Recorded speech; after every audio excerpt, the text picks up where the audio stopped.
لوگ نماز اس لیے شروع کرتے کہتے ہیں میں 5 نمازیں بھی پڑھتا ہوں، میں صدقات بھی کرتا ہوں، کام میرا پھر نہیں چلتا. تو میں کہتا ہوں تمہیں پتہ ہی نہیں، نمازی کے لیے تو آزمائش ہے. جتنا جتنا ایمان کامل اتنی آزمائش بھی زیادہ. اور یہ میں اپنے پاس سے نہیں کہہ رہا. حضرت ابو سعید خدری رضی اللہ تعالیٰ عنہ فرماتے ہیں میں نبی پاک علیہ الصلوۃ والسلام کی خدمت میں حاضر ہوا اور حضور کے دست مبارک کو چومنے کے لیے میں نے اپنے ہاتھ جب آگے کیے تو تپش تھی، تیز بخار تھا نبی پاک کو. تو حضرت ابو سعید خدری رضی اللہ تعالیٰ عنہ ارشاد فرماتے ہیں کہ میں نے، یہ سنن ابن ماجہ میں موجود ہے، فرماتے میں نے عرض کیا یا رسول اللہ صلی اللہ علیہ وسلم اتنا تیز بخار؟ حضور فرمانے لگے ہم پر جو آزمائشیں آتی ہیں نا انبیاء پر، وہ عام لوگوں سے دگنا آتی ہے. یہ تو لاڈلے ہیں، یہ تو محبوب ہیں اللہ کے.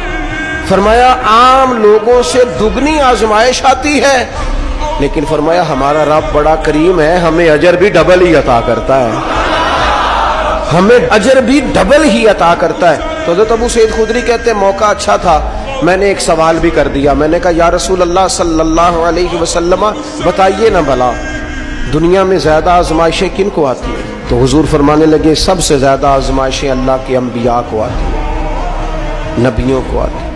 حضور اس کے بعد فرمایا اس کے بعد جو ان کے زیادہ قریب ہوتا ہے اسے آتی ہے. لوگ کیا سمجھیں گے امام حسن کی آزمائش کو؟ لوگ کیسے سمجھیں گے سیدنا امام حسین کی آزمائش کو؟ فرمایا جو ان کے زیادہ قریب ہوتا ہے اسے زیادہ آزمائش آتی ہے. تو حضور کے سب سے قریب تو امام حسن ہے نا، امام حسین ہے نا. تو کیا سمجھتا ہے قربت بس نسبت کے اظہار کا نام ہے اور بڑے لطف کے ساتھ زندگی گزارنے کا نام ہے؟ تو نبی پاک علیہ الصلوۃ والسلام نے فرمایا بات بڑی مزے کی ہے. فرمایا پھر اللہ کے بعض بندے تو ایسے ہوتے ہیں جنہیں اللہ فقر میں مبتلا کر دیتا ہے. فرمایا ان کے پاس صرف ایک چادر رہ جاتی ہے، اتنا فقر ان کے پاس آتا ہے. لیکن جو حدیث کے آخری لفظ ہے نا وہ وجد والے ہیں، وہ وجد والے ہیں، وہ سرور والے ہیں.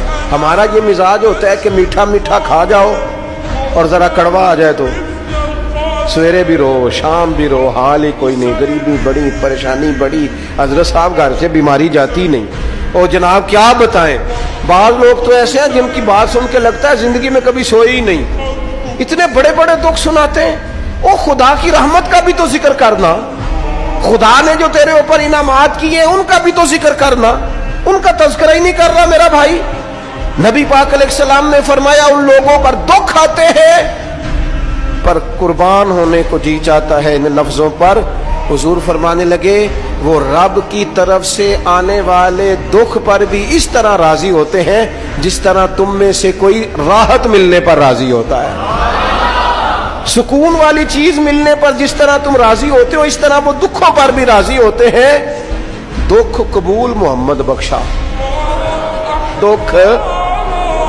دکھ قبول محمد بخشا. پر ایک شرط لگائی چھوٹی سی میاں صاحب نے، انہوں نے کہا 100 دفعہ قبول ہے، دکھ 100 دفعہ قبول، دکھ قبول محمد بخشا پر راضی رہن پیارے.